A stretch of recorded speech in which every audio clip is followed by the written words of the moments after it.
Chapter 1. The Buttonhole Bouquet.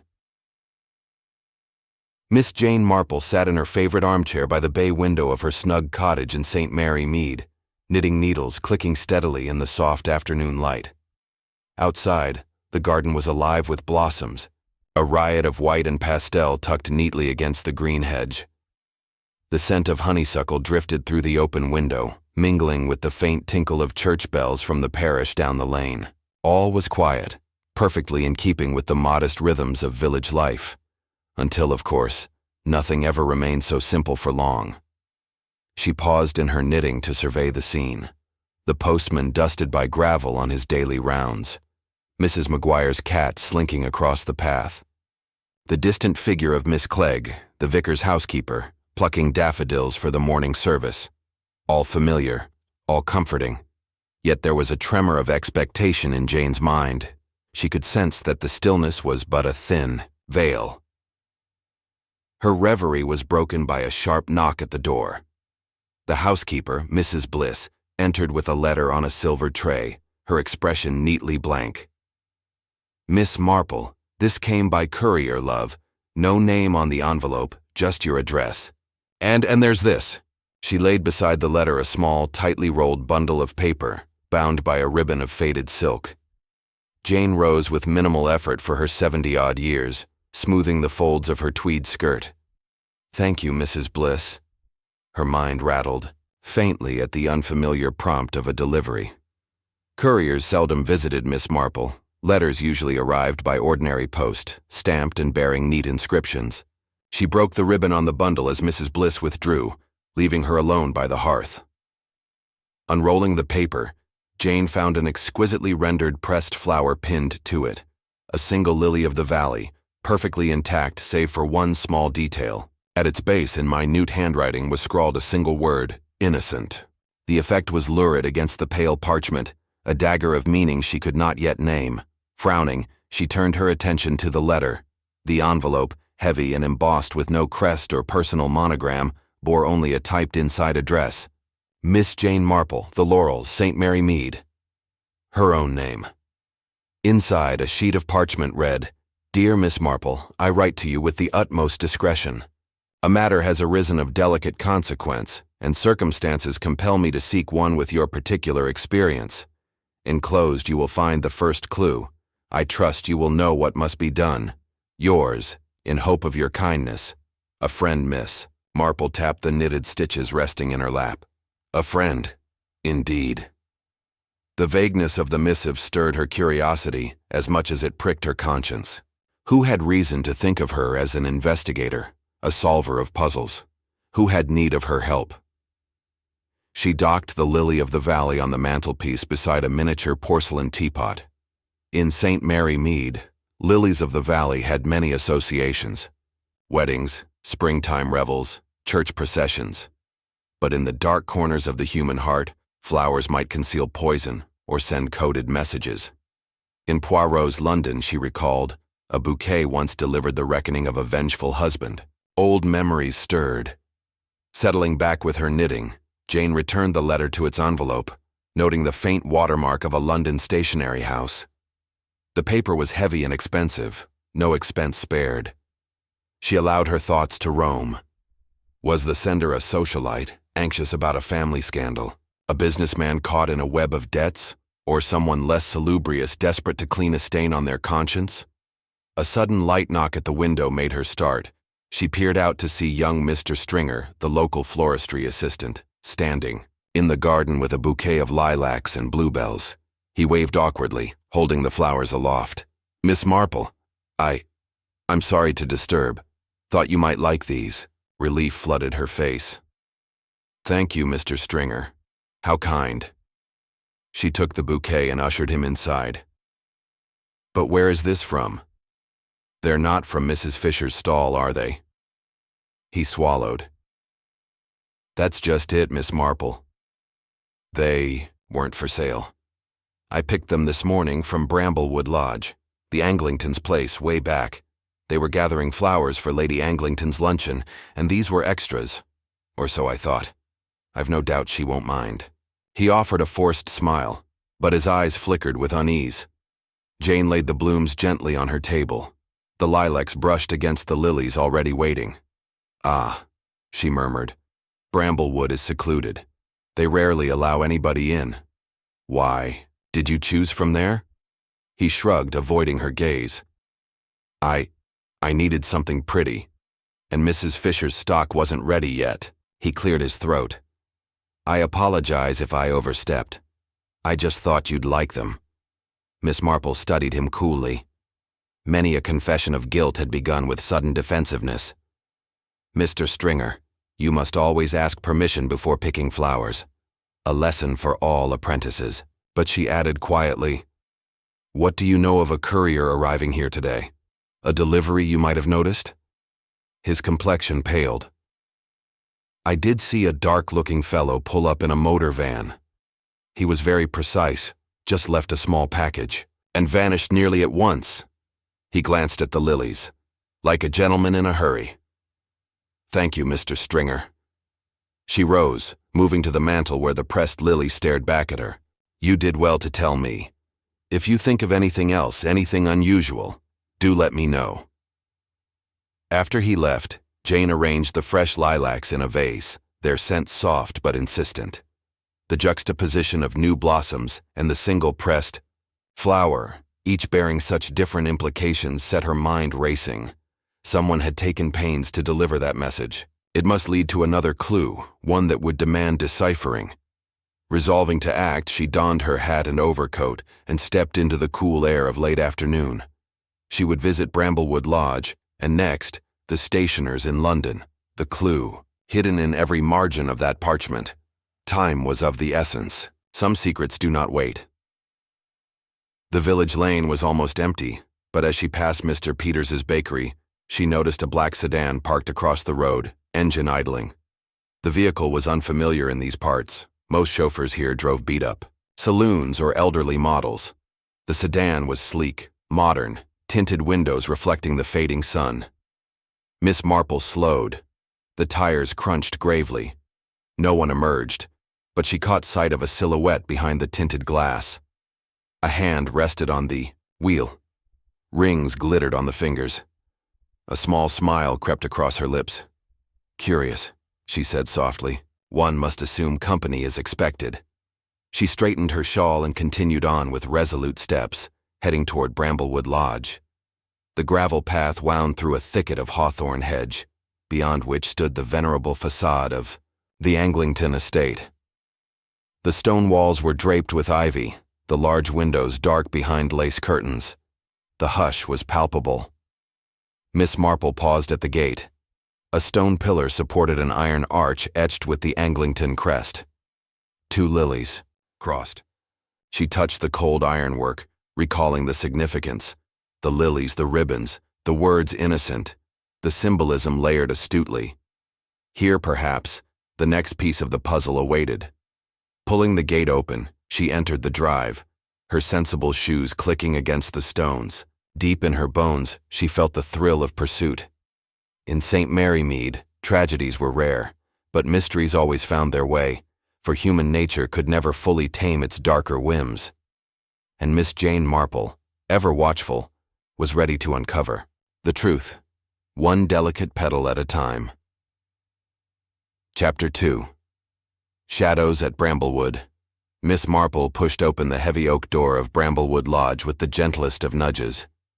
The hinges groaned softly, as if protesting the intrusion of air into their long-sealed chamber. Inside, the grand entrance hall stretched before her, marble floors veined with black, walls lined with ancestral portraits, and a staircase that spiraled magnificently upward. Sunlight filtered through leaded windows, fracturing into motes of dust that drifted lazily by. Yet the air felt charged, as if the house itself were waiting for her arrival. She paused by a small table in the corner, atop which lay a silver bowl of violets in water. Their petals drooped slightly, though they seemed freshly placed. The faint fragrance of their sweetness mingled uneasily with the must of old stone. With a polite cough, Jane cleared her throat and said, "Mrs. Whitaker, Mr. Anglington." I am Miss Jane Marple, sent by a friend to inquire." Her voice echoed. There was no response. The silence pressed in on her like a physical weight. She folded her hands, letting her eyes adjust to the gloom beyond the sunlit threshold. A servant's bell sat on the table, brass and polished, its button shining. She tapped it twice. A distant footstep answered. The carpeted stair creaked as someone descended. A maid appeared at the top of the staircase, fresh-faced, eyes wide with curiosity. She wore a stiff livery and clutched a tray of silver crumb dishes. "Miss Marple?" The girl's voice trembled. "Miss Marple, is it?" She hurried down, nearly stumbling on the rug. "You're—" "Yes, of course. Please come along. Mr. Anglington is expecting you." Jane inclined her head. "Thank you, my dear. I wondered if Lady Anglington might be available." She noted the maid's pallor. The girl's perfectly kept hair seemed too neat, her steps too hurried. "She's occupied with luncheon guests, of course," the maid murmured. "But Mr. Anglington asked after you personally. He's in the library, on the left." Trusting the judgment of her hostess's household, Jane followed the maid through a wide corridor lined with shelves of leather-bound tomes, each spine emblazoned with gilt lettering. History, poetry, travel, spoke of worldliness and erudition. At the far end, a pair of French doors stood ajar, revealing a room swathed in afternoon shadows. Mr. Anglington's profile appeared beyond the threshold before he noticed her. He sat behind a dark mahogany desk, his tall frame clad in a formal morning coat. He turned with deliberate calm, revealing a face much lined for his seemingly untroubled demographic, the distinguished gray mustache and the sharp eyes of a man accustomed to control. His lips curved in something between a smile and a wry acknowledgement. "Miss Marple," he said, rising. His voice carried the slight inflection of an educated man who had dined in London's clubs. "I am grateful you could come on such short notice." "Good afternoon, Mr. Anglington," she replied, inclining her head in acknowledgement. Her gaze settled on a small porcelain box on his desk, half open. Inside lay several pressed flowers, bluebells, primroses, and the unmistakable lily of the valley she had received. "You pressed these yourself, I assume?" He hesitated. "I did." He gestured toward the box. "I have been rather fascinated of late by the notion of communication through flowers. My wife, Lady Anglington, has always indulged me in esoteric pastimes." Miss Marple's fingers twitched to her knitting bag. "Esoteric, sir, but perhaps more urgent than pastime." His eyes flickered. "Yes." He cleared his throat. "There is a matter. Something has happened. Something Lady Anglington insists must remain secret." He paused, measuring her expression. "A scandal, Miss Marple." "Pray continue," she encouraged, seating herself in a chair opposite his desk. The leather creaked as she settled in, knitting bag on her lap. He laid his hands flat on the desk. "We discovered this morning that an extremely valuable brooch belonging to Lady Anglington has disappeared. It was a family heirloom, set with diamonds and pearls, over 2 centuries old. She intended to wear it at a luncheon today, hence the arrangements of flowers in the drawing room as decoration." He leaned forward. The bouquet in the drawing room had a buttonhole for each guest, including one for Lady Anglington. But when she went to pin her corsage, the spot was empty. His voice dropped. "There was only a single bluebell left." Miss Marple raised an eyebrow. "And yet, the bouquet was otherwise intact?" He nodded. "Exactly so. No flowers were removed, save that one, but the corsage pin lay on the floor, snapped in two." He drew his gaze from the single pressed lily and fixed it on her. "We searched immediately and discovered footprints in the rose garden, muddy traces, small and narrow, too delicate for a man's shoe. We thought a woman might have taken the brooch, and in her haste, dropped the pin." Jane tapped the knitting, needles lightly. "Intriguing. A principal witness might have been outside then. Did you question your staff?" He sighed, running a hand through his hair. "Yes, all the servants are accounted for, each in her station. Yet someone must have accessed the bouquet. Only those who knew of its significance would look for the corsage." He clenched his jaw. "My wife confided in me only 2 people. Knew she planned to wear the brooch today, Her maid, Mrs. Warren, and myself. Mrs. Warren is above suspicion? Jane probed softly. She is loyal, but perhaps too familiar with the household. She has the freedom of the inner rooms. His tone suggested doubt. And then there is our guest list. 3 friends of Lady Anglington from London, women of society.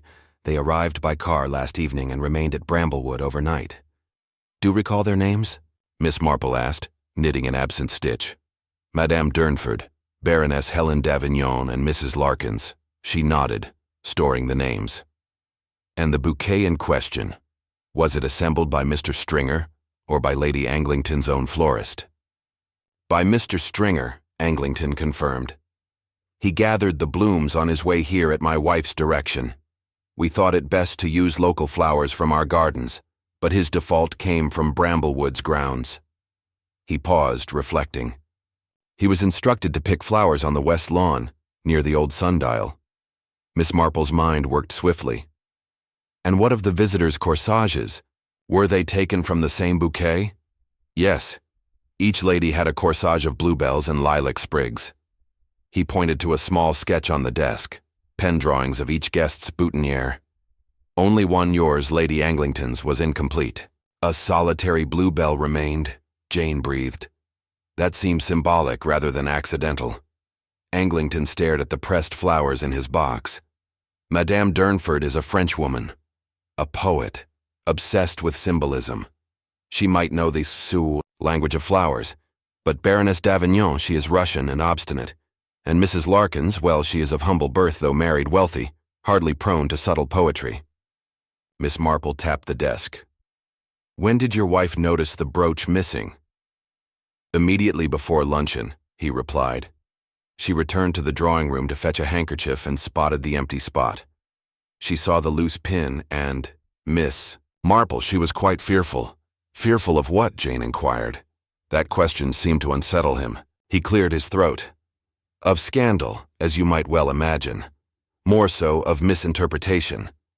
A brooch of that value gone missing at a gathering of her closest friends. Rumor would turn quickly to betrayal. She studied his face. A flicker of genuine worry. And has Lady Anglington confided in you any potential motive? A slight? A quarrel? Anything to suggest someone might profit or feel wronged? He shook his head. No, I can think of none. She is universally loved, and the guests hold her in esteem. Miss Marple closed her eyes briefly, recalling the pressed lily of the valley, its word innocent branded across its base. Mr. Anglington, I intend to view the bouquet itself. May I? He stood. Of course. He led her through the corridor to a sunlit drawing room where a vast mahogany table held the remains of afternoon tea. On a silver salver lay the bouquet's frame, a shallow dish of water, ribbons strewn, the flowers wilted from midday heat. One could almost imagine the missing corsage spot now empty. Miss Marple knelt beside the table, tracing the circle of flowers with her eyes. She identified the cut stems: violet, lilac, bluebell, rose. No sign of struggle, no clinging petals on the floor around it, but a single thread, a pale green strand of silk, dangled from the rim of the dish. She plucked it and examined it, through delicate fingers. It matched precisely the ribbon that bound her own letter's pressed flower. Straightening, she turned to Anglington. This ribbon, I believe it belongs to someone within this household. I suspect that someone has delivered a message to you, and to me, that they feel falsely accused. That single word, innocent, scrawled by hand, suggests they are pleading for your understanding. He frowned. Do you think our thief is in league with our letter writer? Possibly, she said softly. Or perhaps they are one and the same, but the fact that they pressed flowers indicates they possess, or have had access to, Lady Anglington's collection of specimens. They may be young, frightened, and far more vulnerable than they realize. He studied her. What shall we do? Miss Marple rose with certainty. We shall gather the guests here and observe them. One of them knows more than she admits. And tonight Mrs. Warren should place fresh flowers in my knotted bag. I intend to speak with her." She paused by the window, where the dying sunlight cast jagged patterns across the rug. "And we must question Mr. Stringer further. Every detail may hold a key." Mr. Anglington nodded, resolute. "Very well, Miss Marple. You have my full support." As she left the room, Jane Marple cast one last glance at the frail blossoms in the silver dish. The house felt alive with unseen watchers, secret admirers, frightened conspirators or silent accusers, and she, in her quiet determination, would unmask the truth before luncheon could become next day's scandal. For in Bramblewood Lodge, as in St. Mary Mead, human hearts ran deep, and a single pressed flower could conceal a world of secrets. Chapter 3. Secrets at Supper. The drawing-room door closed with a soft click behind Mr. Anglington, leaving Miss Marple alone with the circle of flowers and the thread of pale green ribbon. She leaned close to the silver dish, inhaling the faint scent of lilac and rose, then tucked the ribbon into her reticule. Tonight, the dinner at Bramblewood would prove illuminating. At 7 o'clock, the guests gathered in the long dining salon. A candelabrum of crystal and silver stood at the center of the polished oak table, where Lady Anglington presided, her countenance composed, though her dark eyes betrayed restless worry. To her right sat Madame Durnford, the French poetess, her fingers steepled beneath delicate chin. To her left, Baroness d'Avignon, austere in black lace, and opposite them, Mrs. Larkins, in a vibrant gown of emerald silk that rustled softly as she shifted. Mrs. Warren, Lady Anglington's maid, hovered discreetly at a sideboard, poised to refill glasses. Miss Marple entered quietly and greeted each lady with a genial nod. She noted their attire. Madame Durnford's slender wrist gleamed with a simple bracelet of pearls. Baroness d'Avignon wore no jewelry save for a brooch at her throat. Mrs. Larkins's earrings matched neither her gown nor one another. A curious detail, thought Jane, and worthy of recall. "Good evening, ladies," she said, settling into the chair beside Lady Anglington. "I trust your journey from London was pleasant." Madame Durnford murmured agreement in a soft French accent. Baroness d'Avignon inclined her head. Mrs. Larkins gave a bright, if somewhat forced, smile. Miss Marple allowed the waiter to pour her a glass of sherry, then sipped, appraising the company. Lady Anglington's voice broke the hush. "Jane, I thank you for agreeing to join us. I fear this luncheon, now dinner, has been overshadowed by unfortunate events." She lifted her chin. "But I trust that with your help, we may find clarity." Miss Marple smiled reassuringly. "Indeed, my dear. Pray consider me at your service." She drew a small notepad from her reticule, a courtesy for formal occasions, and laid it between herself and Lady Anglington. With a practiced air, she jotted discreet notes, names, attire, mannerisms. Dinner commenced, consommé, trou en papillote, and pheasant with almonds. Between courses, Miss Marple observed, Madame Durnford toyed with her soup spoon, eyes drifting to the empty seat that had once borne the corsage pin. Baroness d'Avignon conversed in clipped tones, her voice laced with faint reproach. Mrs. Larkins laughed too readily at the Baroness's wry remarks, though her glances flickered toward Lady Anglington's neck, which bore an ornate cameo rather than the missing brooch. When dessert was served, a delicate soufflé with poached pears, Miss Marple gently steered conversation to the morning's discoveries. "Mr. Anglington mentioned footprints in the rose garden," she said, addressing the table. "Small, narrow prints, perhaps belonging to a woman's shoe. Did any of you wander there today?" Silence followed. Madame Durnford shook her head. I remained in the drawing room arranging my papers. Baroness d'Avignon raised an eyebrow. "I did not leave this house except to attend church." Mrs. Larkins placed her spoon on the plate. "I fetched flowers for the vases. But that was all, I promise." Her eyes darted to Mrs. Warren, who stood just beyond the circle, hands clasped. Miss Marple's gaze flicked to the maid. Mrs. Warren, Might you confirm that each guest's corsage was pinned personally by you? The maid's slender face paled. She swallowed. Yes, ma'am. I pinned them in the drawing room one by one. Did anything strike you as peculiar? Miss Marple pressed gently. A flower that resisted the pin, or perhaps a ribbon that seemed different? Mrs. Warren hesitated. No, ma'am. They were identical. Except, when I pinned Lady Anglington's, I thought the ribbon felt looser than the others. I mentioned it, but she said I must be mistaken. Madame Durnford's eyes narrowed. Loose ribbon, you say? How curious. Miss Marple smiled as if indulging a pleasant quirk. Inwardly, she thought of the pale green strand. Quite curious. And did you notice where the bluebell might have fallen after the pin broke? I looked everywhere, ma'am, Mrs. Warren replied, trembling. It was quite inexplicable. Miss Marple inclined her head. Thank you, Mrs. Warren. That will be all. As the last of the soufflé disappeared, the footman announced coffee in the drawing room. The ladies rose, gliding from the table. Miss Marple lingered a moment, then approached Lady Anglington. Your maid's remark about the loose ribbon confirms my suspicion, she said quietly. Someone substituted the ribbon on your corsage, deliberately to draw attention to that spot. Lady Anglington's lips parted. But why? What would they hope to achieve? To conceal the removal of the brooch, perhaps, Jane replied. By focusing suspicion on the pin, the real theft goes unnoticed. She paused. And whoever did so must have understood these arrangements intimately. Lady Anglington clasped her hands. Only Mrs. Warren and I knew of the corsage order. Miss O. Marple's eyes glinted. And yet Mrs. Warren may have been unwittingly complicit, or coerced. She touched her reticule. I should like a moment with her privately. Before they could move, Madame Durnford emerged from behind a screen, her bearing regal. Miss Marple, she said, voice lyrical. Our conversation has been most illuminating. But may I offer a counterpoint? She gestured to the Baroness and Mrs. Larkins.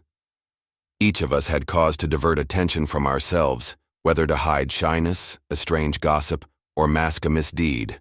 I believe the true culprit reveals herself in the smallest of gestures. Miss Marple smiled. Indeed, and that is precisely what I shall observe. She inclined her head. Shall we adjourn to the drawing room?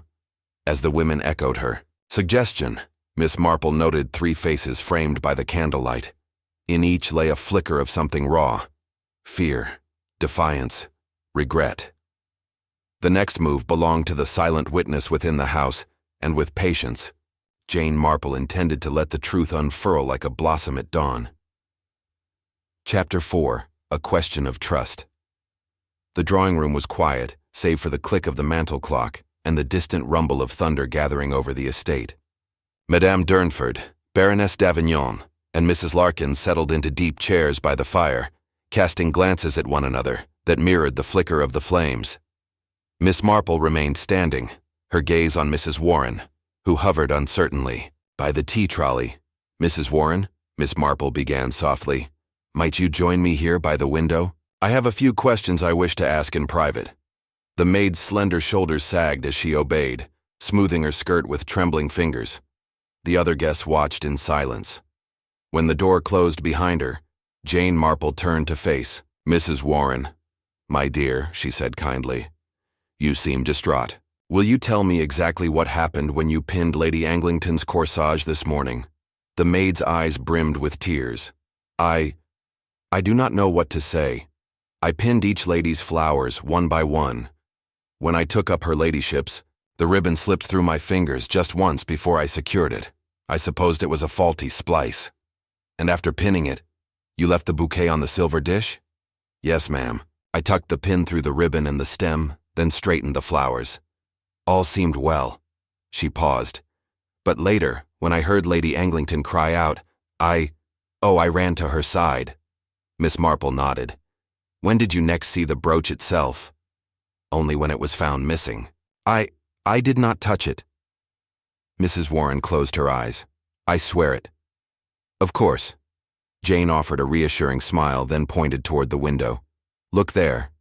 Through the rain-spattered glass, a solitary rosebush stood near the terrace, its blooms recently trimmed. That bush is missing 2 stems, though it was untouched when the gardener passed this morning. Is it near the path you would take from the drawing room? Mrs. Warren leaned forward, peering. Yes, if someone slipped out by the side door, they would cross that small terrace before entering the rose garden. Precisely, Miss Marple said. Now consider this. Only someone familiar with the household's secret passage by the library could emerge at that side door unseen. You've worked here long enough to know its location? The maid's face paled. I might have glimpsed it once, many months ago, when I was dusting Lord Anglington's desk, but I have never used it, ma'am. Miss Marple regarded her, a moment, then stepped closer. Yet someone did. The footprints Mr. Anglington mentioned were found beyond that terrace, heading into the rose garden, and I noted traces of rose pollen on the ribbon you pinned to Lady Anglington's corsage. Mrs. Warren gasped, hand to her mouth. Pollen?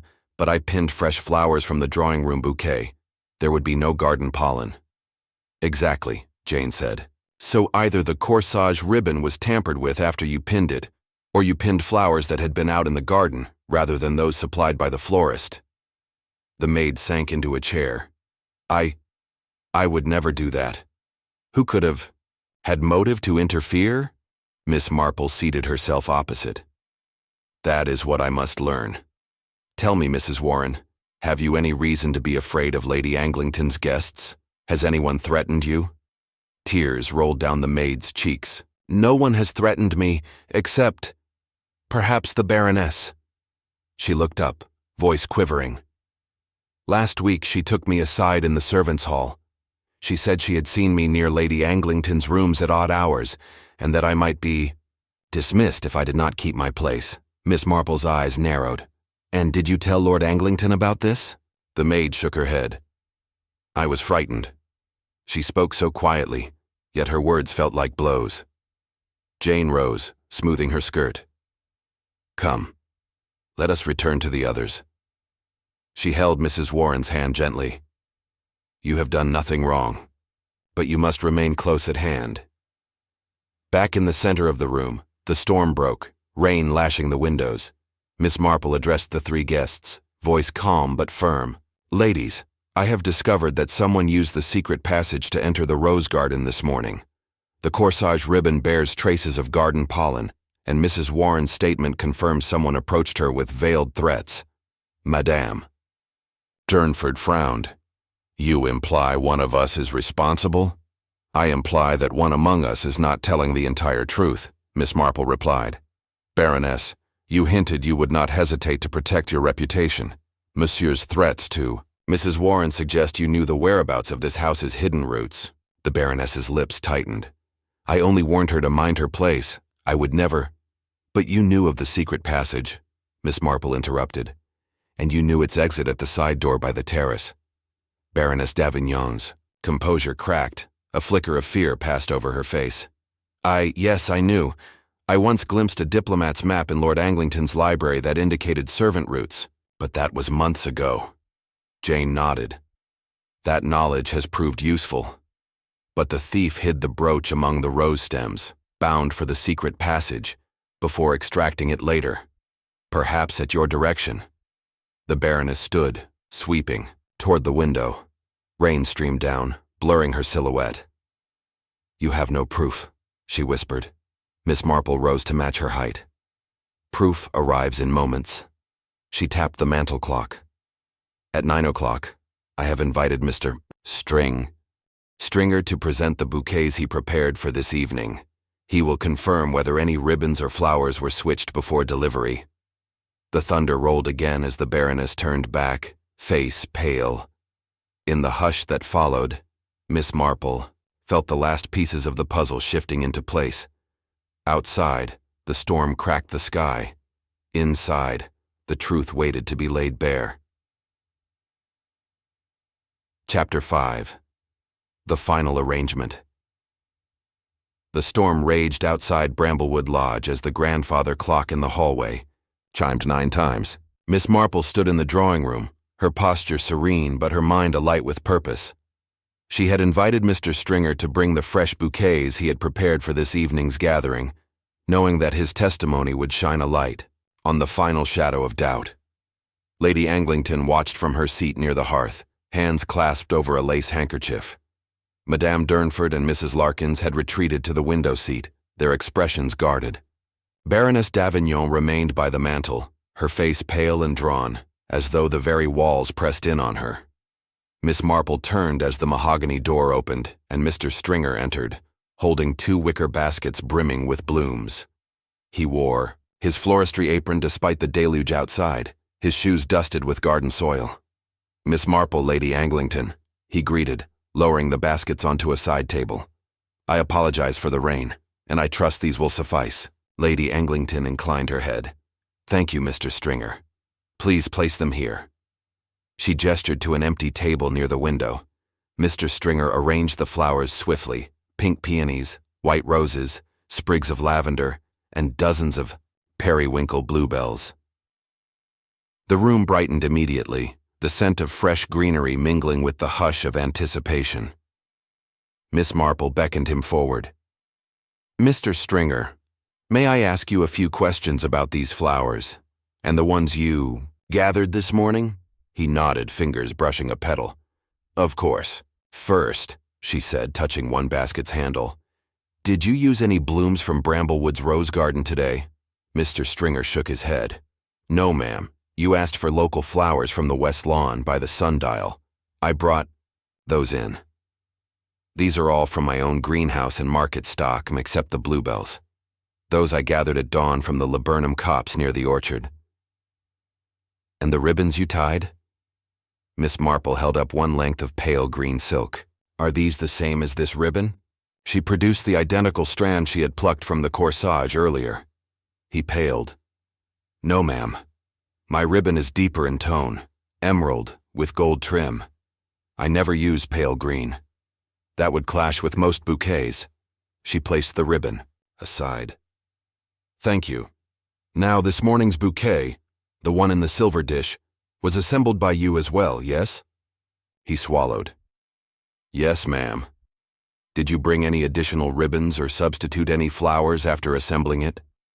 Mr. Stringer's eyes flicked to Baroness d'Avignon, whose face remained impassive. He swallowed again. "No, ma'am. I selected each blossom and tied them with emerald silk. Almost at once I left them in the drawing room as instructed, and I did not return." Miss Marple nodded. "And did you see Mrs. Warren handling them at any point?" He hesitated. "I passed through the hall once, saw her dusting." She glanced at the flowers but said nothing. "Very good." Jane folded her hands. "One more question. These bluebells." She touched a cluster in the second basket. "When you gathered them this morning, did you notice any that were loose or broken?" He frowned. "No, they were fresh. Some petals had slight tears from the dew, but none were singularly loose." Miss Marple's lips twitched. Then, "How I wonder did a single bluebell come to rest on the drawing-room floor, and a corsage pin break, unless the arrangement was altered after you left?" Mr. Stringer's jaw tightened. "Miss Marple, I swear I saw nothing more." "Of course," she replied gently. "Yet someone added that pale green ribbon to Lady Anglington's corsage this morning, and someone used garden-grown flowers to replace those in the bouquet. Traces of rose pollen confirm a trip beyond the drawing-room windows." The Baroness stiffened, lips pressing into a thin line. Madame Durnford leaned forward, eyes glittering. Mrs. Larkins shifted uneasily in her chair. Miss Marple met each, gaze in turn before settling on the Baroness. "Baroness d'Avignon," she said, voice soft but unwavering. "You knew of the secret passage in this house. You once threatened Mrs. Warren with dismissal should she stray beyond her station. You had knowledge of the drawing room's linens and ribbons, and you had access to the rose garden before any of the guests arrived." The Baroness let out a brittle laugh. "You have circumstantial inferences, Miss Marple, but no proof." "Circumstantial, perhaps," Jane conceded, "but precise." She stood and walked to the mantel to retrieve the pressed lily of the valley from its porcelain pot. In her other hand, she held the pale green ribbon. "This was delivered to me before luncheon. A single pressed flower, a ribbon matching that pin to the corsage, and one word. Innocent." A murmur swept the room. Lady Anglington pressed her hand to her throat. Madame Durnford's lips parted in astonishment. Mrs. Larkins's eyes darted to the Baroness. Miss Marple continued. The message pleaded innocence. Yet you knew you could not prevent the brooch's discovery without deflecting blame elsewhere. You seized upon the corsage pin, broke it yourself to fabricate a clue, and you substituted the ribbon to implicate the maid. Baroness d'Avignon's facade finally shattered. She rose, scowling. How dare you accuse me? Her voice rang with fury. I did not steal that brooch. I only sought to protect myself from scandal. Madame Durnford's voice cut in, calm, yet severe. You who wear mourning black lace and claim stoic nobility desecrated these flowers in this household for your own fear. Mrs. Larkins, surprising them all, rose as well. I did not touch the brooch, but I saw the Baroness slipping. Away this morning, her gloves stained with rose pollen. The Baroness spun toward Mrs. Larkins. Liar! You— Silence, snapped Lady Anglington, her composure restored. I invited you here as friends. I trust Miss Marple's judgment. She turned to her maid.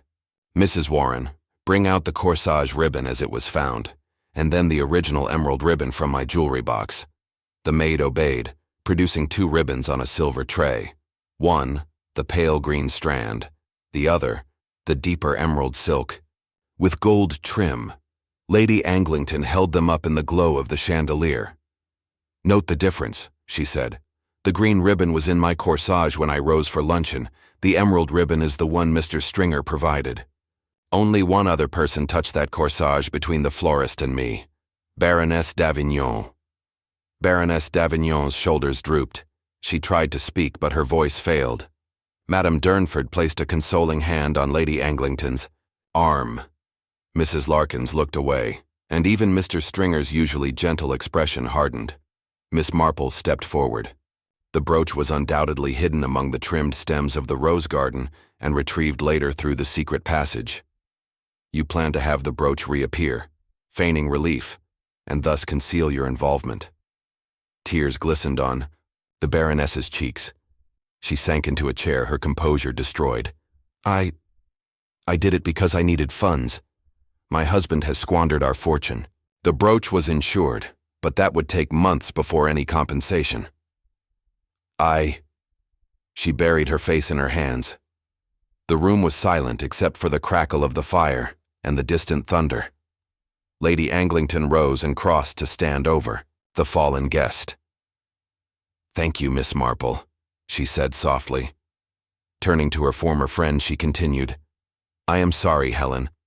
I thought I knew you, but I cannot condone this. She raised her chin.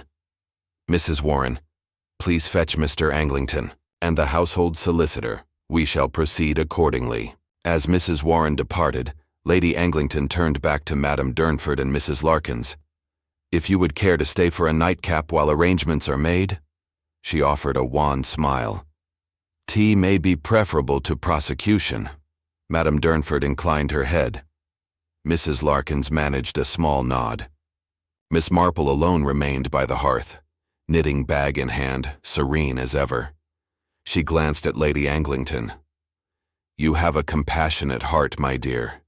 You forgive easily, but you also understand justice. She patted her own knitting. The storm outside began to subside, thunder rolling away into distant horizon. Madame Durnford leaned toward Miss Marple.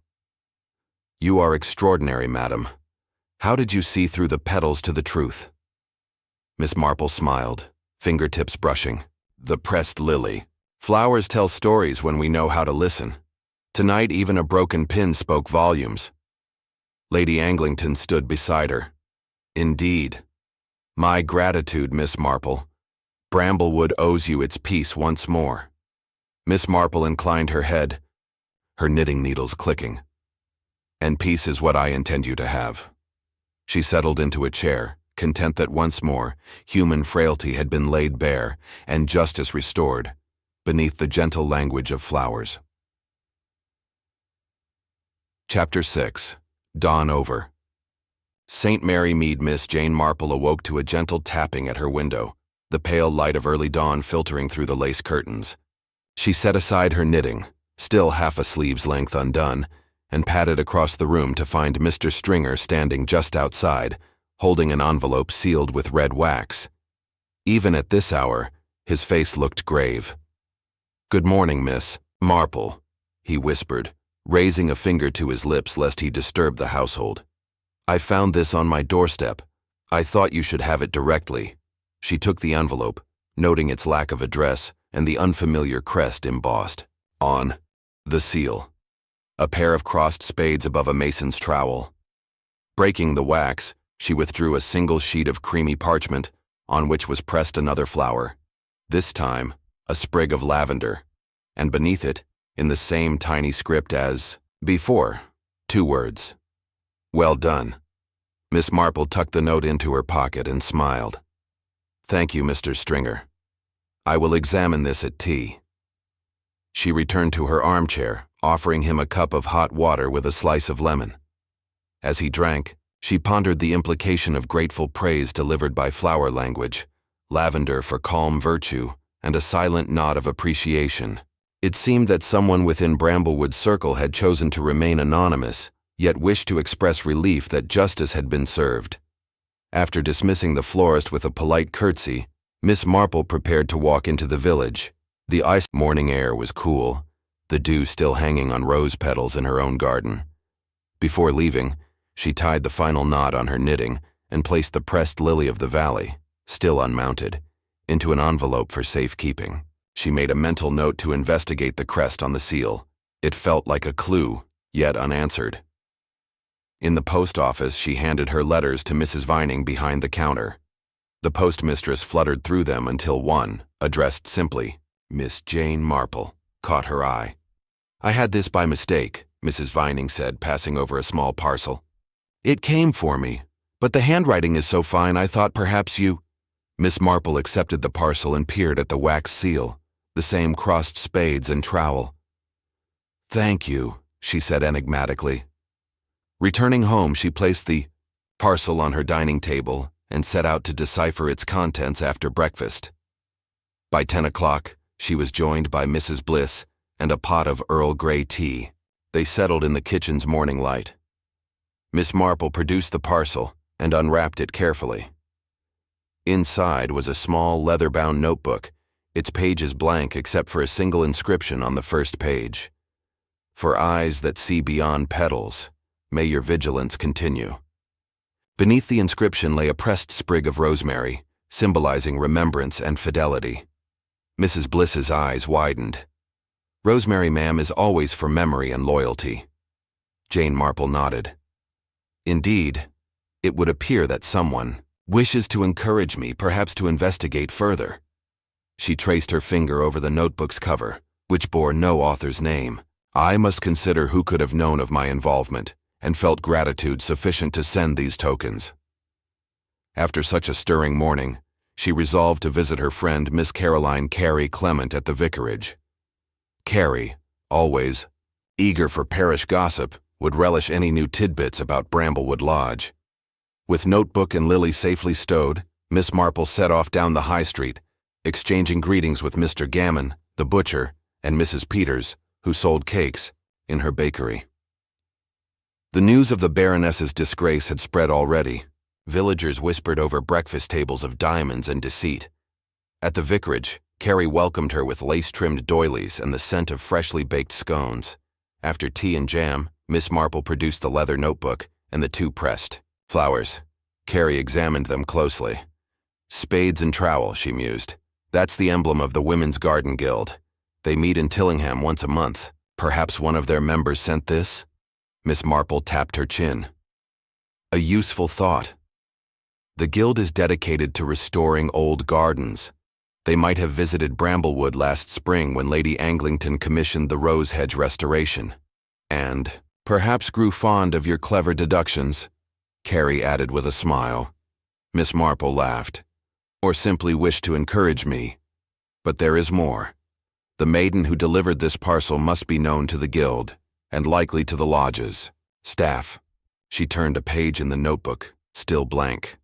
"For now, I will keep this safe. My intuition tells me the story of the barony's fall is not quite complete. There may be further victims of the Baroness's schemes. or lingering secrets, yet to surface. They spent the afternoon chatting by the fire. Then Miss Marple returned home as the sun began its descent. In her garden, she paused to prune a fading rose and discovered, nestled among the leaves, a single bluebell, fresh and unwithered. No one but she had visited the plot that day. The flower's discoloration betrayed it was picked recently. Carefully, she pocketed it and returned indoors to lay it on her writing desk. That evening, she sat with her journal and composed a brief memorandum of the day's discoveries: the lavender note, the rosemary notebook, and the fresh bluebell from her garden. Each element sang its secret message: gratitude, remembrance, and continuation. It occurred to her that someone, perhaps Mrs. Warren, newly appreciated by Lady Anglington, had sent the lavender and rosemary, while the fresh bluebell might be a warning that the Baroness's former accomplices were still within reach. Finishing her tea, Miss Marple prepared for bed. She placed the notebook on her bedside table, alongside the pressed flowers, and sensed a delicate web of human emotion woven through Bramblewood's grand halls. The theft of the brooch had been but one thread. Now she anticipated that others would unravel in time, and she, sitting in her candlelit cottage, would be ready to listen when the next petal fell. Outside, the moon rose over St. Mary Mead, illuminating gardens and cottages with silvery light. Within the quiet of Miss Marple's home, the garden of secrets had bloomed anew, and she would tend it, as a devoted gardener tends her prized roses, with patience, intuition, and an unerring eye for hidden truths.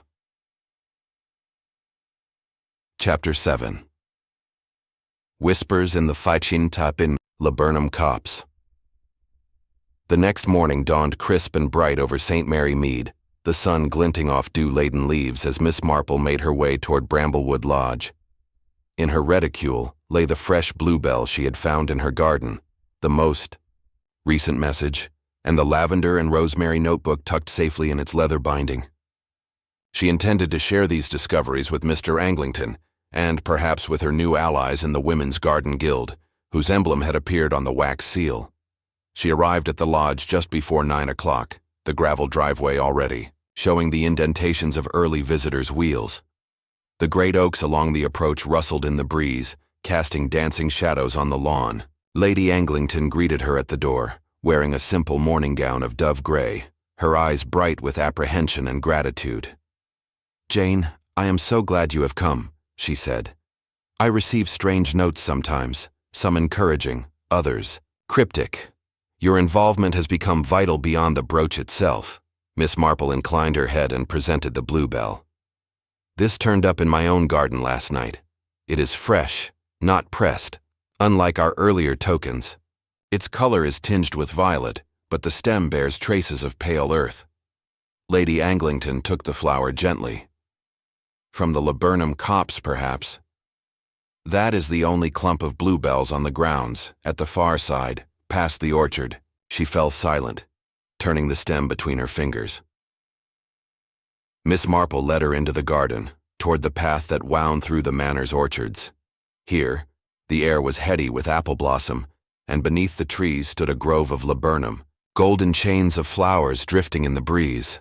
At its edge was a carpet of bluebells, nodding like tiny bells in the breeze. Miss Marple sank to her knees and examined the ground. "See here," she murmured, pointing to a small patch of disturbed earth near the copse's border. She plucked a few blades of grass and held them to her eye. "These fragments of soil match what I found on the bluebell, light loam mixed with fine grit. It comes from the path that skirts the oak stables." A carriage rolled up behind them. Mr. Anglington alighted, his expression grave but curious. He joined them, shading his eyes. "You believe someone retrieved the brooch from here after concealing it elsewhere?" he asked. Miss Marple rose, brushing her skirt. "Not the brooch itself, sir. Rather, this recent bluebell suggests that someone walked here last night and intended me to find it. It may be a farewell note, or a further warning." Lady Anglington's brow furrowed. "A warning? Of what?" Miss Marple met her gaze. "That the Baroness's influence extends beyond Bramblewood's walls. That an accomplice, or someone else wronged, remains at large." They made their way back toward the house, where Mrs. Warren was waiting in the vestibule. The maid's posture was more assured than the previous day. The stain of accusation had lifted from her features. Miss Marple beckoned her aside. "My dear Mrs. Warren," she said, "your courage in assisting us has been indispensable. But I wonder if you might remember whether any deliveries came to the lodge late yesterday afternoon, perhaps to the gardener or to the stables." The maid nodded thoughtfully. "Yes, ma'am. I saw the wheelwright's cart arrive near dusk, delivering a crate of tools to the stables. I believed it was routine, but I recall now that the delivery man lingered by the orchard path longer than usual." Miss Marple's eyes sparkled. "And what did he say to the gardener, if you recall?" Mrs. Warren hesitated. "Something about repairing the old iron gate near the copse. He gestured toward the laburnum grove and whispered that the gate had become dangerous in the dark." "Thank you," Miss Marple said softly. "That will be all for now." She turned to Mr. Anglington. "The wheelwright's visit suggests someone needed unobserved access to the copse at night, perhaps to retrieve the brooch. The iron gate, which few use, could conceal the passage of a person slipping in and out after dark." Anglington frowned. "But why leave the bluebell for you to find? Why not vanish entirely?" Miss Marple smiled faintly. "To signal that someone among the household regrets or fears their role in the affair. To draw your attention to an outside route, not the secret passage. And to entrust that information to me, since I discovered the earlier floral messages." He glanced at Lady Anglington. "Do you think Lady Anglington's former friends might be involved?" Jane Marple tapped her handbag. "It could be one of the guests, though they have gone. Or someone we have yet to suspect, perhaps the gardener, or the wheelwright himself. But I believe we should speak with the head gardener, Mr. Cox, before concluding." They crossed the lawn toward the long rectangular greenhouse, its glass panes mottled with moisture. Through the windows, rows of begonias, fuchsias, and orchids stood in orderly rows. Mr. Cox emerged, wiping his hands on a rag, and doffed his cap to Lady Anglington. "Madam, Miss Marple, sir," he greeted, his voice gruff but respectful. "What brings you to the greenhouse at this hour?" Miss Marple produced the notebook. "I have been receiving tokens, pressed flowers and fresh blooms, bearing messages in their language. This morning I found a fresh bluebell from the copse. I wish to know whether you noticed unusual activity around the copse yesterday." Mr. Cox's weathered face darkened. "Now that you mention it, I did find some bent stems in the copse this morning. I thought deer might have disturbed them, though this time of year they seldom venture near." "Broken stems, you say?" Miss Marple pressed. "Do they resemble the fractured edges one finds in a hastily cut flower?" The gardener frowned and led them through the greenhouse and out a side gate toward the copse. In the shade of laburnum and oak, he pointed to several bluebell stalks bent outward, their petals scattered. "Yes, that's it," he said.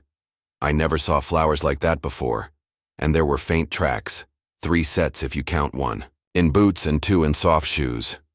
"Boot prints?" Lady Anglington asked. "Yes, 1 heavy, 2 light. The small tracks match the footprints you mentioned in the rose garden, Miss Marple." Jane knelt and pressed her gloved fingers into the damp earth, tracing the impressions. "And see here, these tracks head toward the old iron gate that bounds the copse. Beyond it lies the path to the stables, and from there, the service road to Tillingham." Mr. Anglington exchanged a glance with his wife. "So the wheelwright, or whoever traveled that road, could have returned with the brooch hidden in his crate." Miss Marple rose, eyes alight with triumph. "Yes, and I suspect that he is the one who wished his involvement kept secret, thus the well-done lavender note and the rosemary remembrance. He positioned the crate to conceal the brooch, and then used the wheelwright's cover story to come and go unseen." Lady Anglington clasped her hands. "But who is the wheelwright, and why would he conspire? This is no small crime. It carries grave consequences." Miss Marple smiled indulgently. "We shall learn his identity soon enough. But first, let us secure the crate and question the man himself."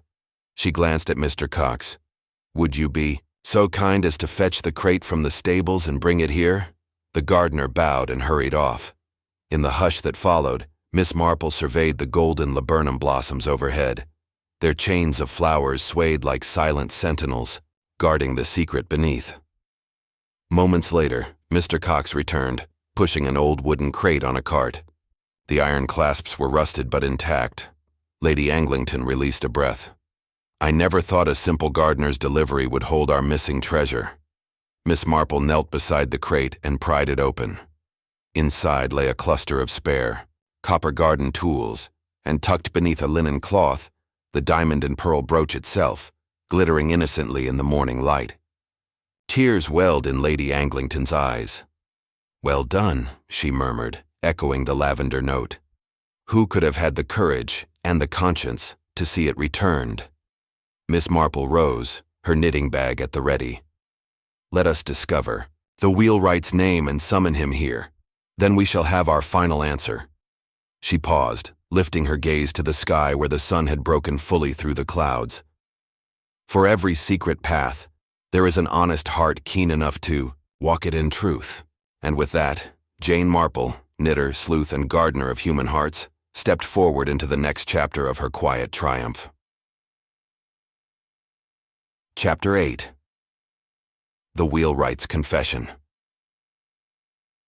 Miss Marple stood by the open stable door, the morning light illuminating the crate's gleaming contents. The diamond and pearl brooch lay nestled among the copper trowels, its luster undiminished by its concealment. Lady Anglington, pale and trembling, reached out a hand but did not touch it, as though the treasure bore both relief and dread. Mr.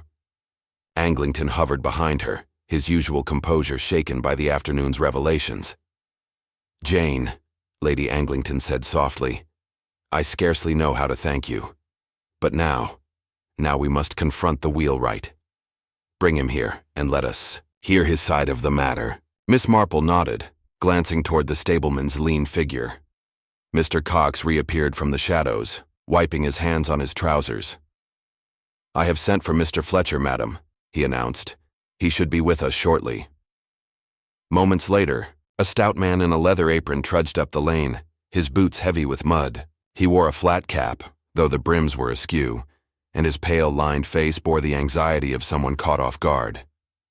At the sight of the brooch displayed on the stable bench, his gait faltered. He stopped a few paces away, eyes shifting between Miss Marple and Lady Anglington. Mr. Fletcher? Miss Marple called, her voice steady and kindly. Please step forward. He hesitated, then approached, wiping his palms on his apron as though hoping to erase any fingerprints. Yes, Miss Marple, you sent for me? I did, she replied. You delivered a crate here yesterday evening, did you not? A crate of garden tools purportedly for the stables. He nodded, swallowing. Aye. Came by dusk. Same as always. Lord Anglington ordered repairs to that old gate near the copse. I left the crate for Mr. Cox to unpack. Miss Marple's eyes flicked to Mr. Cox, who remained silent. She turned back to Fletcher. And did you see anyone else handling the crate after you left it? Fletcher's gaze dropped to his boots. I saw Mrs. Warren take it inside, he mumbled. She moved it into the tack room. That's where she always stores deliveries. Mrs. Warren, standing nearby, took a step forward. Sir, but I only did as Mr. Fletcher said. I didn't open it. I merely brought it through the stable corridor as instructed. Miss Marple inclined her head. I understand. But the brooch was hidden inside beneath the tools and later retrieved. It could only have been removed by someone with knowledge of both the crate and the passage from stable to house. Fletcher's face drained of color. He ran a hand over his close-cropped hair. Madam, I swear on my mother's name I did not take it. Lady Anglington's voice trembled with impatience. Then who did? Miss Marple watched Fletcher's eyes, the subtle sideways glance, the quick pulse in his throat. Mr. Fletcher, what compelled you to include that brooch in your crate? It did not belong among tools, nor was it ever entrusted to you. He pressed his lips together, then let out a deep sigh. I had no choice, he said, voice hoarse. The Baroness d'Avignon, she approached me last week in the stable yard. She told me her husband had ruined her. She had nothing, no money, and debts piling every day.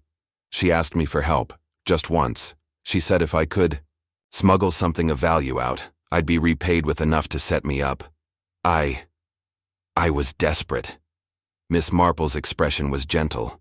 So, it was you who conspired to steal Lady Anglington's brooch on the Baroness's behalf. The wheelwright closed his eyes, shame threading his features. Madame promised she'd return it before anyone knew. Said she'd pay me handsomely. I never meant to betray Lady Anglington. I thought I could help the Baroness, guide her down a different path. But when the corsage incident happened, the brooch was gone. And the Baroness, she turned on me. Lady Anglington leaned forward. Turned on you? What do you mean? Fletcher's eyes brimmed. After I hid it here in the crate, I went back last night to fetch it, thinking I could give it to her. But she wouldn't show. She'd gone off to London, she said, leaving only a note. But the note, it said I'd been foolish, that I'd better claim the reward she promised, or face ruin. I left that bluebell at your door to show I'd done my part. Then I got cold feet, Miss Marple. I didn't know what to do. Miss Marple exchanged a glance with Mr. Anglington. You left. The bluebell to indicate the brooch was safe, and the lavender and rosemary tokens to thank me and encourage me to keep watch. Fletcher nodded miserably. She told me to tell you, well done, and to remind you of fidelity. I hoped by sending it, I could atone. Lady Anglington rose. My dear Mr. Fletcher, you have been caught between loyalties, not just to your employer but to a woman you pitied. I understand your dilemma, but you endangered all of us. Fletcher's shoulders slumped. I beg your forgiveness. Lady Anglington placed a hand on his arm.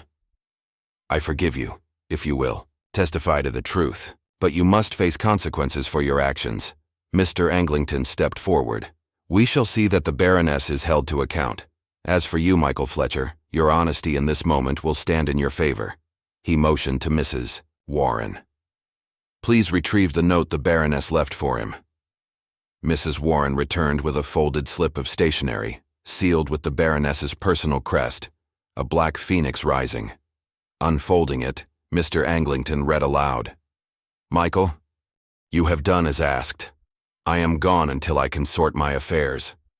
Take half the payment at Mr. Fletcher's shop, the rest when I call. No more questions. Lady Anglington's face hardened. Questions indeed. She betrayed more than a friend. She abused your trust. She turned to Miss Marple. Jane, what becomes of Baroness d'Avignon? Miss Marple folded her knitting into her bag. Baroness d'Avignon will be reported, as will her counsel. Her actions constitute conspiracy to commit theft, and she fled rather than face exposure. The local constable will be informed, and she will likely answer for her crimes. Lady Anglington exhaled. Justice, then. She regarded Fletcher. Michael, you may remain in our service should you wish. I will consider your restitution as part of my charity. Fletcher blinked, relief and gratitude mingling on his face. Thank you, madam. Turning back to Miss Marple, Lady Anglington offered an uncharacteristically informal smile. Jane, will you join us for luncheon? We have little proof of the Baroness's return, but I would value your company. Miss Marple inclined her head. It would be my pleasure. She paused by the open stable door, the morning breeze stirring her skirt. And Michael, she added, you may find true redemption in honest work, not in schemes of desperation. The wheelwright nodded, resolve settling in his wiry frame. As they made their way back to the manor, the late summer sun fell on the gravel, sparking like scattered gemstones. St. Mary Mead lay beyond, serene and bustling with life. But within, the walls of Bramblewood Lodge, a storm of human frailty had passed, leaving clarity in its wake. Miss Marple glanced at the crate, now empty of secret burdens. Her knitting needles always at hand thumped softly against her bag as she followed the group across the lawn. Jane, Lady Anglington murmured, as they passed beneath the ancient oaks. You have tended our hearts as much as our mysteries. How ever shall I thank you? Miss Marple smiled, the corners of her eyes crinkling. By living well, my dear, and remembering that kindness, like flowers, flourishes when nurtured. Lady Anglington squeezed her hand gently. I shall remember. And with that, they turned toward home, the echoes of secrets fading behind them, and the promise of peaceful days once more ahead. Chapter 9. Echoes in the Rose Garden. The morning sun filtered softly through the lace curtains of Bramblewood Lodge, casting dancing patterns on the polished floorboards. Miss Marple stood by the tall window in the drawing room, gazing out at the rose garden she had come to know so intimately over the past days. The blooms, once disturbed by secret passages and hasty theft, now nodded serenely in the gentle breeze. Their petals, flushed with pink and crimson, seemed to offer a silent benediction. All was righted, justice served, and peace restored. Ladies, he. Anglington entered the room, her countenance composed yet thoughtful. In her hand she held a small leather satchel. "Jane," she said with a warm smile, "I have just returned from the solicitor's office. Baroness d'Avignon has been formally charged and is en route to London for her hearing. Your testimony and the evidence you uncovered were decisive." Miss Marple inclined her head, tucking the knitting she had been working on into her reticule. "I am relieved that the wheels of justice turned swiftly in this case. Yet I suspect that the ripples of this episode will linger in Bramblewood's soil for some time." Lady Anglington poured 2 cups of tea from a porcelain pot. The amber liquid steamed in the morning light. "Indeed, the villagers will be talking for weeks. But let us speak of lighter matters for now. I wish to thank you properly for your efforts, and for the guidance you have offered Michael Fletcher. He has begun repairing the Rose Garden gate, under Mr. Cox's supervision." They carried their tea to a small table by the hearth. Madame Durnford and Mrs. Larkins were already seated, their expressions gracious yet reflective. The French poetess folded her hands in her lap. "Miss Marple, I owe you gratitude beyond words," she said in her lilting accent. "Your insight saved this household the burden of scandal." Mrs. Larkins gave a gentle nod. "And I, too, am grateful. I know now that fear can drive one to rash judgments. I shall think twice before suspecting another." Miss Marple smiled. "We all learn in time that appearances can deceive. A broken ribbon may mask intent, but an observant eye discerns the truth beneath." She took a sip of tea, savoring the warmth. "Now I hear that Bramblewood's charitable fund has taken a generous share of the Baroness's forfeited estate. How splendidly Lady Anglington has chosen to deploy it." Lady Anglington's eyes brightened. "Yes. The funds will restore the church's stained glass windows and underwrite scholarships for local children. I wanted the lesson of this affair to be one of generosity, not merely retribution." "An admirable choice," Miss Marple replied. "Justice tempered with compassion yields the greatest good." She glanced at Madame Durnford. "And what of your poetic endeavors? Have your musings found inspiration in this saga of petals and intrigue?" The poetess chuckled softly. "I have drafted a ballad of the nightingale and the rose. Yet I confess, my mind remains more captivated by the ingenuity of your deductions than by any verse." She pressed a thin hand to her heart. "Truly, you are remarkable." As the ladies conversed, the door opened and Mrs. Warren entered, her posture poised and confident. She carried a small notebook, the very leather-bound volume bearing lavender and rosemary that Miss Marple had received days before. "Forgive the intrusion," she said. "I thought you might like to see what I have done with this gift." She laid the notebook on the table and opened it to reveal pages filled with neat handwriting and delicate sketches of flowers. Lady Anglington leaned forward. "My dear Mrs. Warren, this is exquisite. You have chronicled the entire sequence of events, each flower, each clue, as though it were a botanical diary." The maid's cheeks flushed with pride. "I wanted to honor Miss Marple's kindness. I have drawn the iris for wisdom, the violet for fidelity, and the rose for courage. It has comforted me to preserve the memory of your forgiveness." She looked directly at Jane. "Thank you for saving me from disgrace."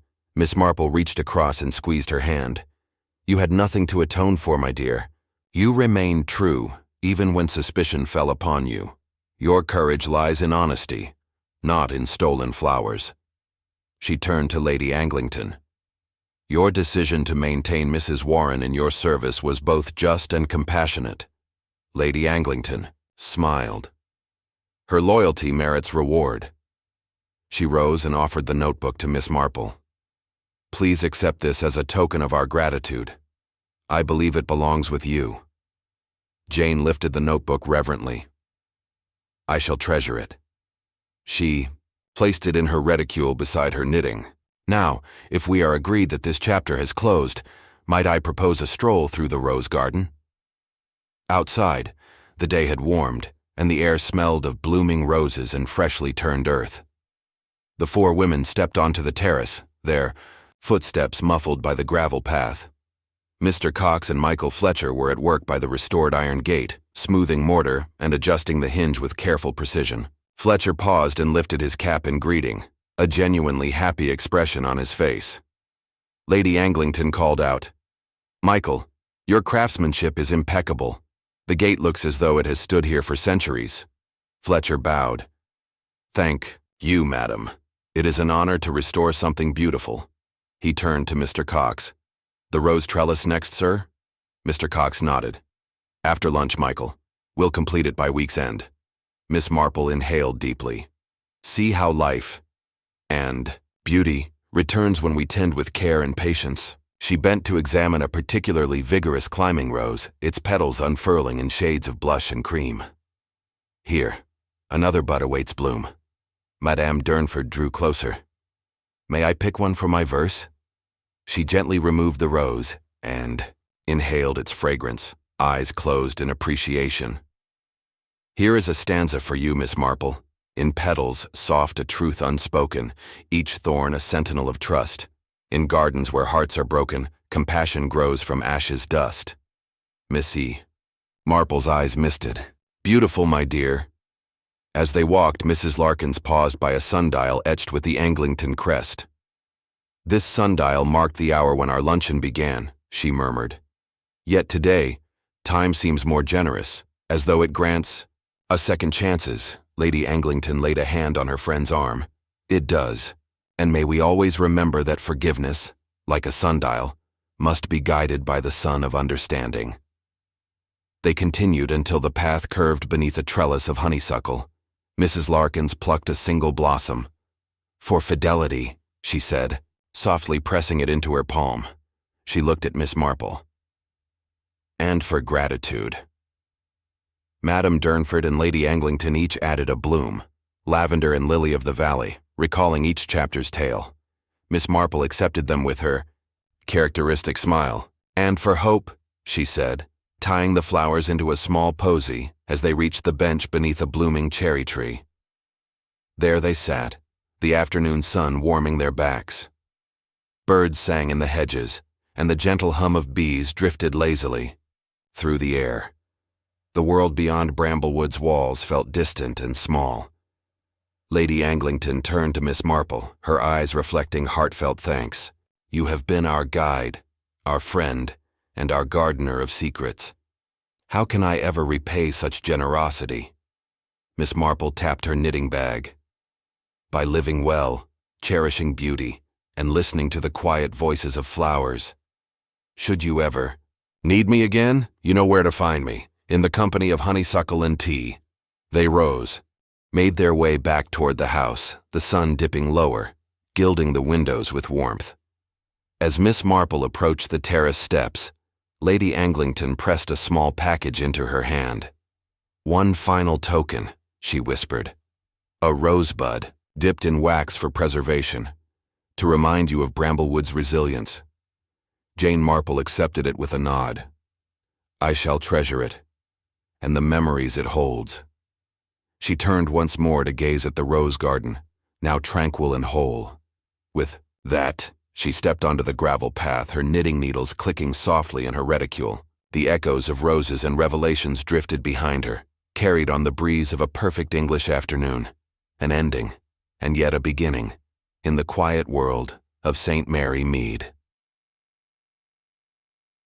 Chapter 10. Epilogue at St. Mary Mead.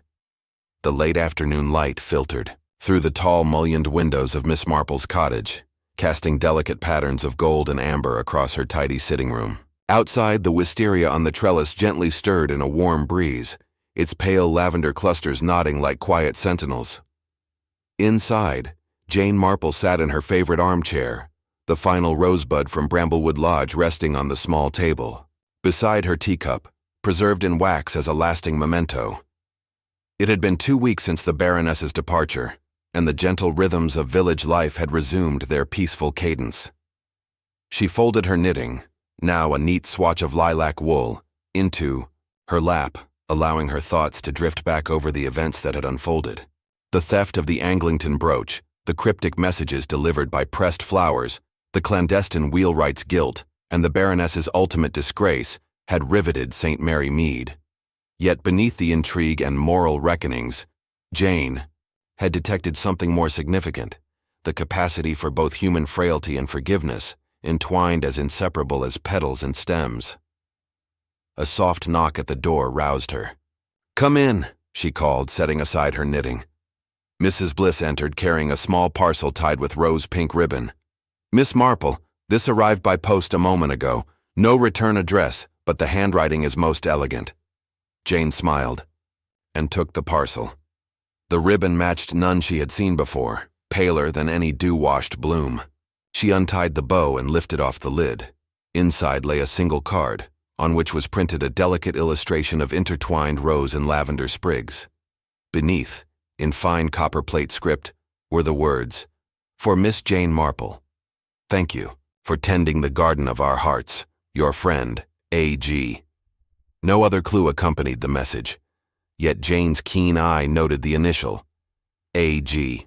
The Anglington Estates ledger had recorded a visiting guest by that name, Adelaide Guinevere, a distant cousin of Lord Anglington, who had attended the ill-fated luncheon, but departed unnoticed the following morning. Recalling the name, Jane felt a gentle amusement.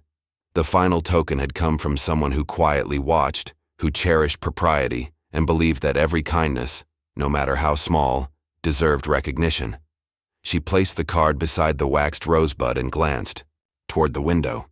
The garden outside brimmed with spring's renewal, daisies and foxgloves already nodding in the breeze, honeysuckle unfurling its golden trumpets, and the lilac bush just beyond the path, casting pale perfume into the air. Rising, Jane crossed the room, opening the window to let in the perfume of new blooms and the faint trill of a blackbird perched nearby. Returning to her chair, she tucked the parcel and its card into her reticule and drew out her leather-bound notebook, the one Mrs. Warren had presented at the Rose Garden gathering. Its pages were filled with notations of petals and clues, sketches of flowers, and reflections on each revelation. She placed the book on her lap, opened to the final blank page, and paused, pencil in hand. For a moment she considered the many lessons the affair had imparted. That appearances could deceive, that the language of flowers was more literal than metaphorical when murder and theft were afoot, and that the most unlikely hearts, whether a humble wheelwright or a distant cousin, could act with courage or cruelty. Yet most of all, she had reaffirmed her belief in human goodness, that contrition could be genuine, that justice tempered with mercy could heal, and that kindness, no matter how small, was the surest balm for wounded dignity. With a small smile, she began to write April 27th. The Rose Garden gate is repaired. The church windows gleam with new glass. Mrs. Warren's botanical diary has brightened many a hearth. Michael Fletcher applies his skill with honest hands, grateful for Lady Anglington's clemency. Madame Durnford's poetry now carries undercurrents of compassion. Mrs. Larkin speaks of fidelity with newfound humility. Baroness d'Avignon's departure teaches that pride must yield to accountability.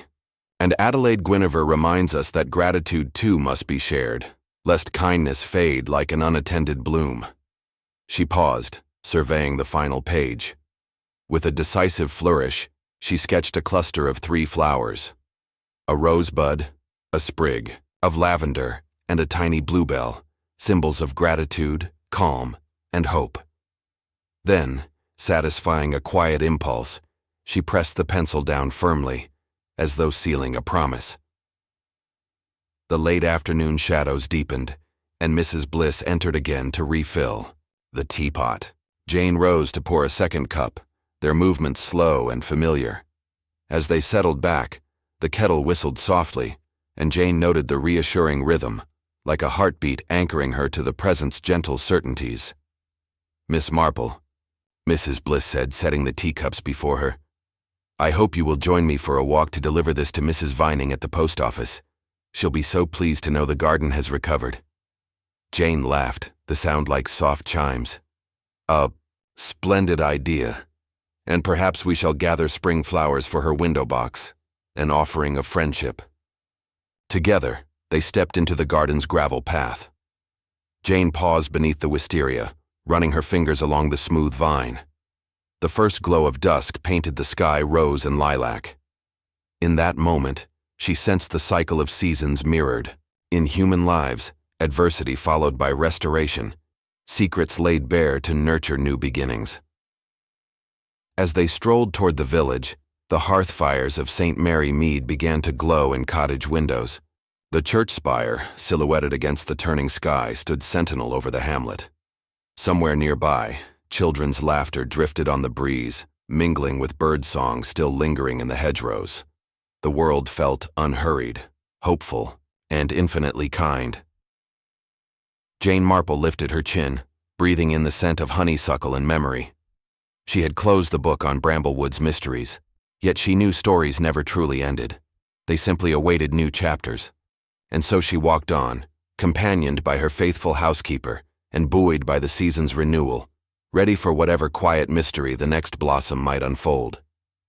For in every petal's curve, she understood, lay a secret waiting to be heard, and, with patience and a gentle mind, she would always know how to listen. Chapter 10. The Final Bloom. Miss Jane Marple stood in the soft glow of dusk outside her cottage, surveying the wisteria-clad trellis and the neat rows of primroses edging her path. In her gloved hand she held the delicate rosebud dipped in wax, a final memento from Bramblewood Lodge. Behind her, the window lit up with candlelight, heralding the evening's quiet ritual of tea and reflection. Inside, Mrs. Bliss had already set the small round table by the fire, arranging porcelain cups, a silver sugar bowl, and a vase with the last of the day's gardenias. The air smelled faintly of bergamot and warmed earth. Miss Marple placed the rosebud on the table beside her knitting, a soft swath of pale lavender, and settled into her favorite armchair. "Another chapter closed," she murmured, running her fingertips over the wax. She recalled the tangled paths of petals and secrets that had led from stolen jewels to unexpected acts of kindness. The brooch recovered, the wheelwright redeemed, Lady Anglington's charity renewed, each confession laid bare in the quiet language of flowers. Mrs. Bliss poured a fresh cup of Earl Grey and sat opposite her. "Shall we review the final notes, ma'am?" she asked gently, placing a leather-bound notebook on the table. The cover bore Mrs. Warren's intricate sketches of roses, lavender sprigs, and bluebells, all the flowers that had guided Miss Marple's investigation. Miss Marple nodded. She opened the notebook to the last blank page and examined her own penciled reflections. The ledger shows Adelaide Guinevere's presence, a final token from a distant cousin, acknowledging that every kindness deserves its own blossom. Yet, the true lesson is this: even in the shadow of deceit, compassion can flourish. She glanced up at Mrs. Bliss. "I must write one more entry to bind the lessons of Bramblewood to the soil of St. Mary Mead." Taking her pencil, she added, "April's end. The church windows glow with new stained glass. Children play beneath the repaired gate. Mrs. Warren's botanical journal finds a perch in the village library, inspiring other hands to turn leaves into art. Michael Fletcher hones his wheelwright's craft with steady pride. And each household that witnessed the fall of a baroness now knows that mercy, like a garden, thrives through careful tending." She closed the notebook and slipped it into her reticule. "There," she said softly. "Everything in its place." A hush fell as the two women sipped tea by the hearth. Outside, the first stars winked into view. In the flickering lamplight, the rosebud gleamed with the promise of preservation. "It feels complete," Mrs. Bliss observed. "Yet I sense St. Mary Mead will speak of these events for some time, Miss Marple smiled. Stories like these root themselves in memory. But life goes on. New blooms will replace the old. Tomorrow I'll deliver these gardenias to Mrs. Vining at the post office, along with a sprig of lavender for her windowsill. She rose, smoothing her skirt, and retrieved the waxed rosebud, and a folded note from her pocket. On the note in copperplate script were the words, "To Jane Marple, the garden of our village stands ever in your debt. With gratitude, A.G." Mrs. Bliss's eyes lit up. Adelaide Guinevere. I remember now. She was silent at luncheon, yet she watched everything. Jane folded the note carefully. A.G. closed the circle, reminding me that gratitude, too, must be acknowledged. I shall send her a pressed bouquet from my own garden, a few violets and primroses. Downstairs in the hall, Miss Marple paused before her writing desk, atop which rested a small wooden box of pressed flowers gathered from her daily walks. She selected a violet, a tiny pale primrose, and the waxed rosebud, arranging them between 2 sheets of parchment. With careful hands, she tethered the packet with a ribbon of barley twist lace. As Mrs. Bliss opened the front door, Jane stepped out, the evening's breeze carrying the scent of honeysuckle and new grass. She pinned the packet to the pillar near the gate, just above the smooth stone where she often rested for her morning knitting. Inside, the cottage lay warm and quiet, ready to receive her return. The next morning, St. Mary Mead awoke to golden sunlight and the twitter of birds. Mrs. Vining found the pressed bouquet at her shop door, along with a note. "Dear Mrs. Vining, your kindness to our post always brightens the day. Please accept these blossoms as a token of gratitude. Sincerely, J.M." Inside the shop, the violets and primroses shimmered against the aged wood, and Mrs. Vining smiled, tucking them into a small vase by her counter. Meanwhile, in Miss Marple's cottage, the wisteria clusters dripped with dew, and the roses in her garden held their petals like open hands. Jane moved quietly among them, snipping a few sprigs to dry for her ever-growing collection. She paused at the old sundial, now surrounded by foxgloves and daisies, and laid a single bluebell at its base, the final memento of Bramblewood's mysteries. "Thank you," she whispered, as though speaking to the garden itself, "for sharing your secrets." Returning inside, she retrieved her reticule and hung her shawl. The familiar comfort of her armchair beckoned, but first, she settled at her writing desk. With neat strokes, she penned a brief letter to Adelaide Guinevere, expressing her delight at the final flourish of gratitude, and assuring her that the village circle would remember her kindness. The postman arrived at midday to collect outgoing mail. Miss Marple handed him the letter, along with a small bundle of dried blooms for safe travel. He tipped his cap, eyeing the flowers with mild curiosity. "Beautiful work, ma'am," he said. "Mind if I put them on my desk?" She laughed softly. "They're meant to brighten someone's day. I think Mrs. Vining has enough beauty to share, but perhaps your office could use a sprig of hope." He grinned. "I'll see it's admired." As the door closed behind him, Jane Marple returned to her armchair, placing a cushion behind her and resuming her knitting. Outside, children's voices rose in laughter, and the church bells rang for noon. The world felt both grand and intimate, a tapestry woven from countless quiet moments. She caught sight of the waxed rosebud on the mantelpiece, light playing through its translucent petals. Beside it lay a pressed lavender sprig and a faded lily of the valley. Each bore its secret message, now safely recorded in her notebook and memory. With a contented sigh, she sipped her tea. In the gentle world of St. Mary Mead, mysteries might bloom unexpectedly, but they always found their resolution in the steady patience of a mind attuned to human nature and to the subtle language of flowers. And so, as afternoon drifted into evening, Miss Jane Marple settled into silence, her knitting needles clicking, her heart quietly at peace, ever ready for the next delicate puzzle that might flower at her doorstep.